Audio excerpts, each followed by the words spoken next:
सांथाल की जो भी हिस्ट्री है उसको लिखने में जो स्क्रिप्ट का इस्तेमाल किया गया है वो या कोई उड़िया स्क्रिप्ट है या फिर जो कोई दूसरे स्क्रिप्ट उसमें यूज़ की गई हैं। सांथाल की अपनी स्क्रिप्ट ना होने की वजह से उसकी कहीं ना कहीं जो ओरिजिनलिटी है वो कॉम्प्रोमाइज़ हो रही थी।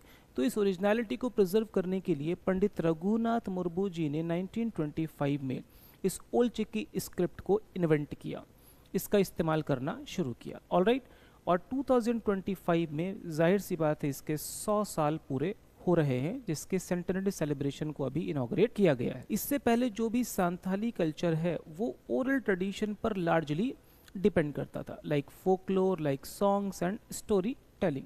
ठीक है, लेकिन इसका कोई रिटर्न रिकॉर्ड नहीं था, और रिटर्न रिकॉर्ड था तो वो दूसरे स्क्रिप्ट में था, जिसकी वजह से इसकी जो ओरिजिनल आइडेंटिटी है वो कहीं ना कहीं कॉम्प्रोमाइज़ हो रही। यहाँ पर जो रघुनाथ मुर्मू जी ने one symbol one sound system के बेस पर 30 डिस्टिंक्ट फोनेटिक सिंबल्स को यूज़ किया है, जिसमें वॉवल्स भी हैं और कॉन्सोनेंट्स भी हैं।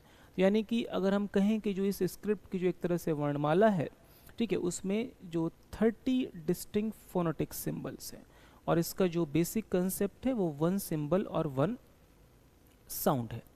अब इससे फ़ायदा क्या होगा? लेट्स से फॉर एग्जांपल हम लोग हिंदी में एक वर्ड यूज़ करते हैं पढ़ाई। अब पढ़ाई को अगर हम इंग्लिश में लिखना चाहें तो ड़ा नाम का कोई भी अल्फ़ाबेट इंग्लिश में आपको देखने को नहीं मिलेगा, तो कहीं ना कहीं जो एग्जैक्ट प्रोनाउंसिएशन है वो कॉम्प्रोमाइज़ हो जाएगा। तो जो ओरिजिनलिटी है इस वर्ड की वो कहीं ना कहीं कॉम्प्रोमाइज़ हो जाएगी अगर हम किसी दूसरे स्क्रिप्ट का इसमें इस्तेमाल करते हैं।